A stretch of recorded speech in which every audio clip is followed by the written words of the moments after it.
E comunque lì la vita va avanti. Abbiamo iniziato a volare a Latina sul CI 260, un aeroplano piuttosto complesso per essere il primo sul quale si volava. E ho qualche aneddoto su questa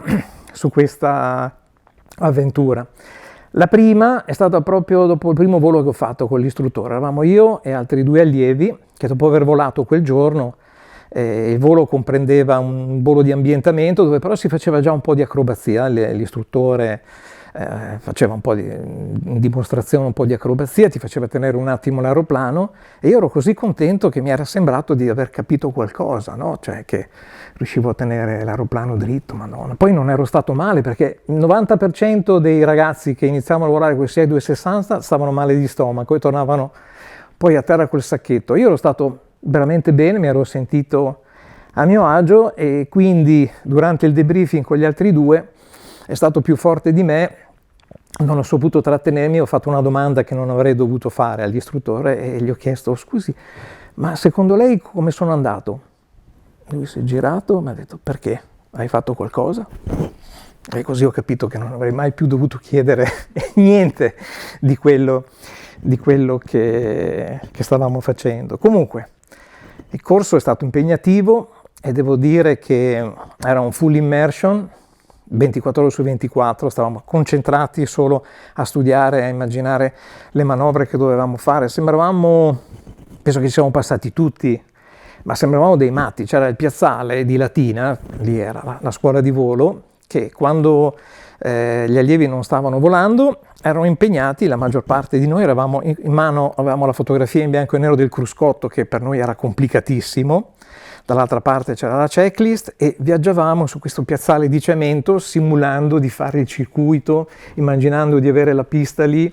Allora a questo punto sì, riduco il motore, abbasso il carrello e sembravamo tutti dei matti che ci muovevamo con queste mani qua, facevamo quello che poi gli americani chiamano chair flying, cioè immaginare a terra quello che farai poi sull'aeroplano, che risparmi tempo, risparmi denaro e impari anche meglio a fare le cose. Però sembravamo tutti veramente in un ospedale di matti, insomma. Però quello era un modo piuttosto efficace per imparare a fare le cose.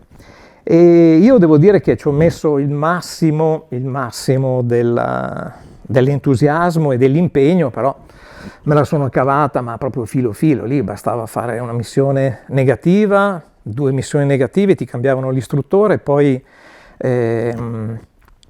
poi magari facevi un riesame e ti mandavano a casa. Noi eravamo in tanti, eravamo 120 all'inizio i vincitori di concorso come piloti e ne segavano a frotte, cioè ogni settimana andavano via 2, 3, 4, alla fine il numero si riduceva sempre di più, tant'è che dal 120esimo hanno dovuto recuperare il 125esimo, il 136esimo, siamo arrivati sono al 160 se non sbaglio, per avere un numero congruo di piloti del corso Urano. Questo era il nome, Urano Terzo, il corso nel quale poi sono entrato.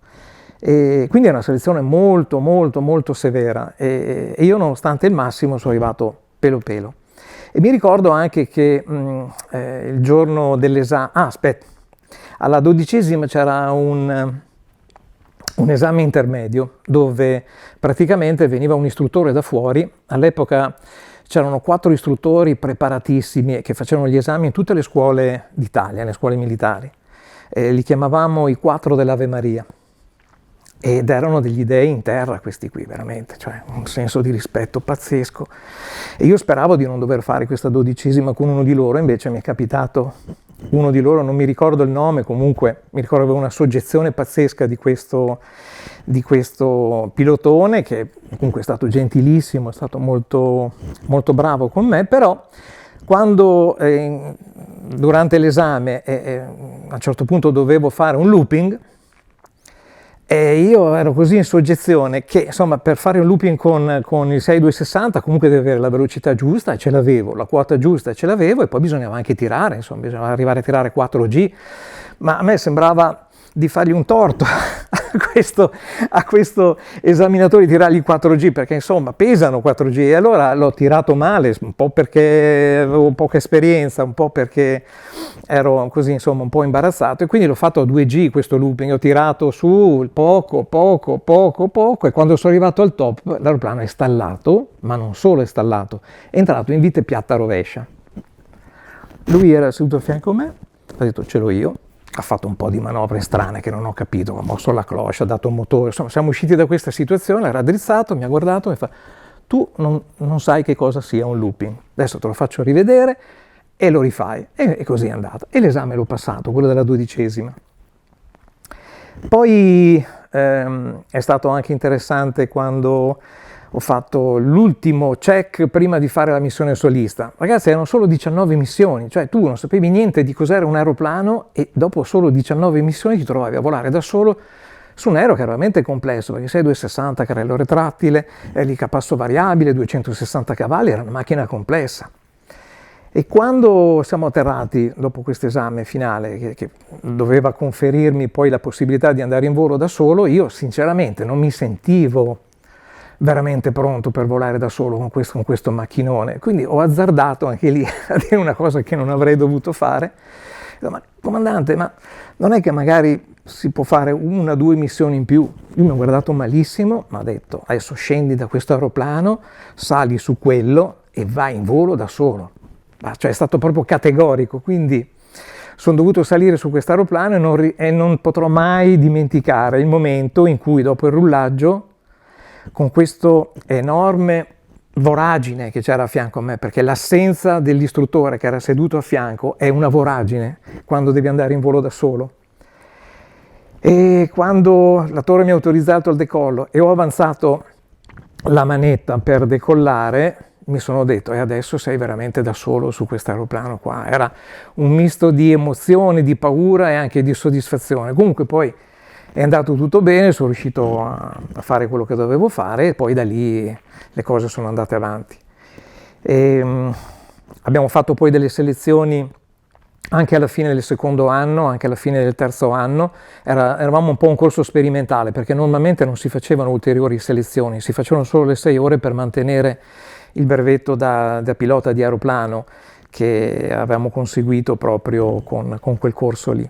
Mi ricordo anche una cosa strana che ci hanno fatto provare, perché abbiamo iniziato a fare voli in formazione, ma anche volo strumentale, e per fare questo volo strumentale, non credo che si utilizzi più adesso questo sistema, praticamente si erano inventati di mettere una sottile pellicola trasparente di colore arancione all'interno del CI 260, e mentre l'istruttore poteva guardare fuori bene e vedeva tutto un po' aranciato, diciamo, un po' con questa tonalità di colore, noi avevamo degli occhiali da sci, tipo, con la lente blu, e fuori non vedevamo assolutamente niente, era come volare in tendina per fare volo strumentale, volavamo solamente guardando gli strumenti. È stata un'esperienza interessante, insomma.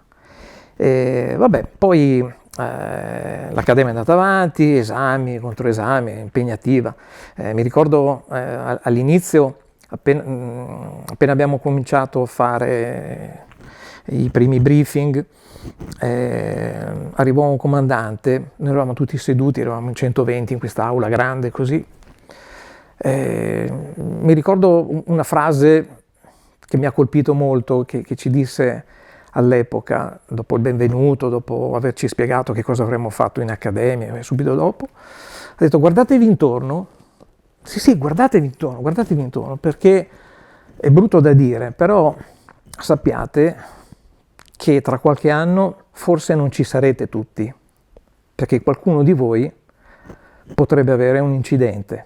Porca miseria, ragazzi, cioè è stata un po' come una doccia fredda, però quella in effetti era un'epoca nella quale si leggeva sui giornali quasi mensilmente: è caduto un G222, è caduto un F104, è caduto un G91, cioè venivano giù come mosche.